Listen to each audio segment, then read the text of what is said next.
Hello everyone, welcome to For His Namesake. We're glad that you are here joining us. I'm Martina, this is Valentine. In case you're joining us for the first time, welcome, and welcome to everyone who's returning.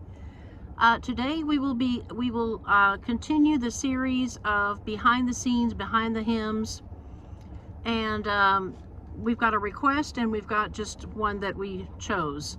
So I guess I'll start with Victory in Jesus. That's another one of my favorites. This hymn was written by a man named Eugene Monroe Bartlett. He was born on Christmas Eve in 1885, and he wrote this hymn after suffering a paralyzing stroke. And while he was bedridden and he couldn't walk or talk, he wrote the words to this hymn as a testament of his faith. And that was in 1939. And that same year, this hymn was put into a songbook. And then just a couple of years later, he died in 1941. He also wrote he wrote a lot of songs, more than 800 songs, or hymns rather, in his lifetime. In his short lifetime. He was only, I want to say 56. I don't know my math. Yeah, and I mean, I'm 56, so goodness, that's very young. And 2 years after he wrote the famous Victory in Jesus, that's when he died, 1941. And he wrote, like I said, he wrote some other songs, and another famous one he wrote, which I think we also did on this channel, is called Everyone Will Be Happy Over There.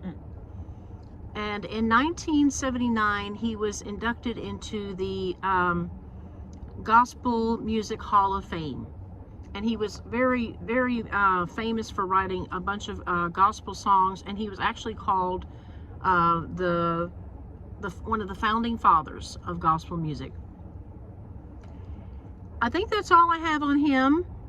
So we are going to sing a few stanzas of that great hymn right now, and my husband will surely put in the description box below the links to the two songs that we are discussing today, because we've done both of these on the channel before, so then you can hear the whole hymn that way.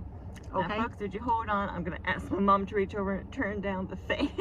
I'm blowing away over here. Oh my word. Thank you. Oh my goodness, I hope it wasn't too loud either in y'all's ears. I apologize. I think you guys are fine, but it was blowing on my face. Okay, sorry. Okay. You ready? Yes.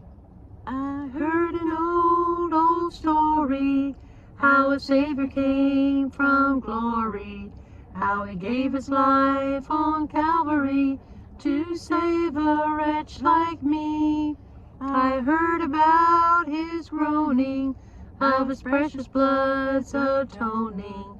Then I repented of my sins and won the victory. Oh, victory in Jesus, my Savior forever. He sought me and bought me with his redeeming blood. He loved me ere I knew him, and all my love is due him. He plunged me to victory beneath the cleansing flood. I love that hymn. I do too. Fun song. Or hymn. This next song was a request, and it's called Amazing Grace, and I'm sure that most of you already know the story, but I'm going to share it again. The author is John Newton. He was born in England, and August 4th, 1725, he lived to be 82 years old. As a boy, his father was a seaman, so he was kept at home with his mother. She taught him biblical principles and some hymns, but at the age of 11 years old, she had died, and he was sent to his father on a ship. And he embraced that sea life. He kind of neglected the ways of his mother, and he lived a very rowdy sailor life.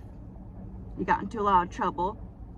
And so as a young, well, before that, he was forced into naval service, and that's when he got into trouble. So the captain of that ship, as punishment, sent him to be I guess, on a slave ship and had him chained up as a slave.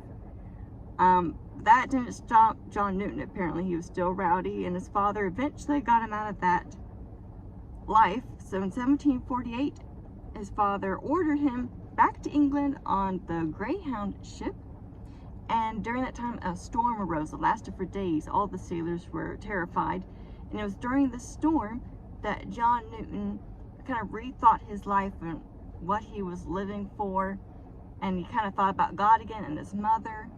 So when the ship landed in Ireland, he went to the nearest church and he rededicated his life to God.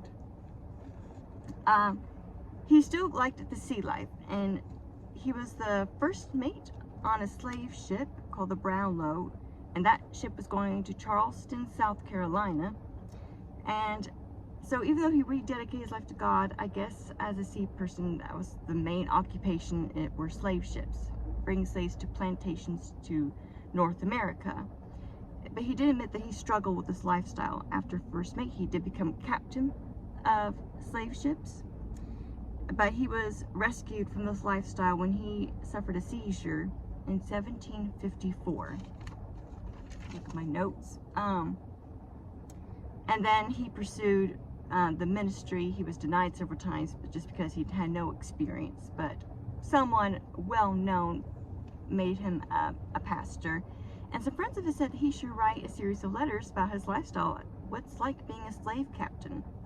And he wrote those letters in 1764. I think it became a book eventually. He was a pastor for 43 years. Now, the Amazing Grace song, he wrote the lyrics to those in 1773. It was to go along with the sermon that he wrote on New Year's Day. The sermon was based on 1 Chronicles 17, verses 16 and 17. And I'm sorry, I did not look up the verses. So if you're curious what the sermon was about, look up the reference. And a few years later, in 1779, it was put into a music book. Well, I guess I should say hymn book. There were no musical notations in this book. People made up their own tunes or put a tune that they already knew to the songs. And we've done some of the songs. They're called the Oni songs. You can find that. We did that, I guess, a year ago. There you go. Mm-hmm. In their own home. So the Amazing Grace is an Oni hymn. And Oni is a place in England where John Newton was pastoring. So, Nice. now we're going to sing for you. And I just have this out just in case we forget, but we shouldn't forget the words to these. But just in case. Yeah. Amazing grace, how sweet the sound that saved a wretch like me. I once was lost, but now am found.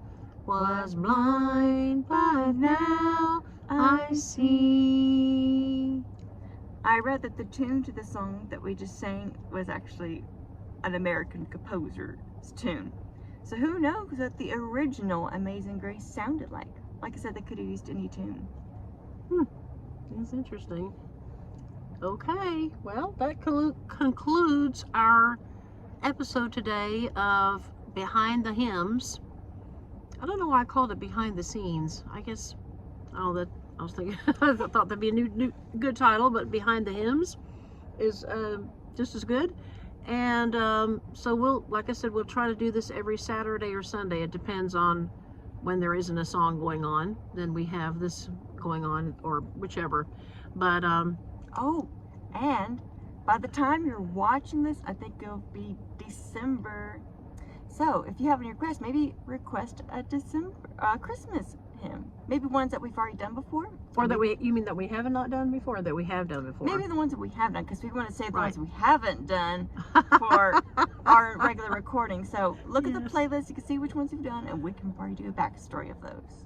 Oh, that's right, on the Behind the Hymns, that's right. Okay, I was thinking like songs to sing. Okay, yeah. Oh, Great. and about the links, you'll notice that there are going to be 2 Amazing Grace links. The first Amazing Grace was back at home, that my mom's testimony is on there, and the second one is my dad joining us. Okay? And different changes. arrangement. Yeah. Right.